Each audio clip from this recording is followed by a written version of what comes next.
Hey, what's up you guys? It's Dorothy and welcome back to my channel. In today's video, we're going to go into chapter 6 of Lost by James Patterson. So let's get right into this video.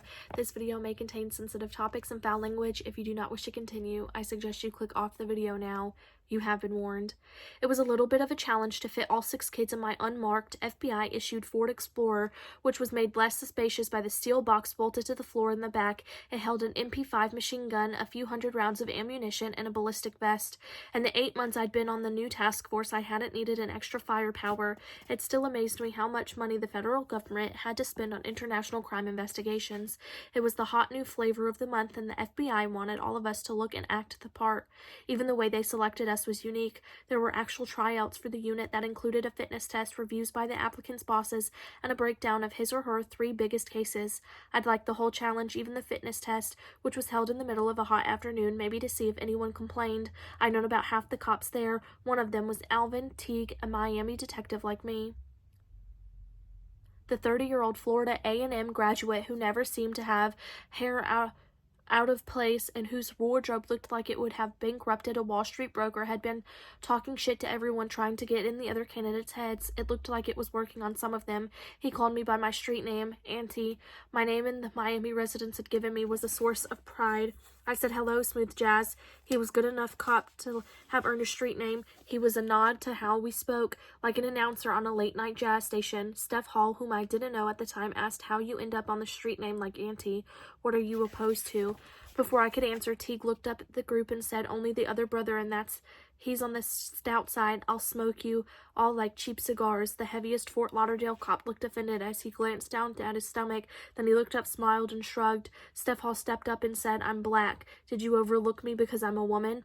Teague didn't miss a beat. "I couldn't overlook someone as beautiful as you, but as I ran track in high school, I was all country champion in 400 meters. There's no way someone here beats me." Then when Lorna Perez said, "Sounds like you're worried about the other parts of the tryout. Didn't you have any good cases to go over? You run your mouth so much I don't see how you would ever hear anyone offer you a decent case." "I recognize you. You're that financial crimes genius from FDLE. He didn't hide the fact that he admitted Lorna's curves. He admired Lorna's curves. "And you, the Miami cop that I'm going to bet $10 can't beat my girl Steph here." It was a great afternoon and gave me some insight into my new partners. It also gave me a good laugh. I may not have been the fastest on the track, but I finished in the 1.5-mile run with the 12-minute time limit, and I had a great view as Steph Hall's long, graceful strides were down Alvin Teague. She crossed the finish line in full 10 seconds before he did. Alvin didn't have to be reminded that he owed Lorna $10. Being a resourceful detective, he used it to his advantage. He started to hand the $10 bill to Lorna, then snatched it back and said, "Any chance I could pay off the bet with a nice dinner?"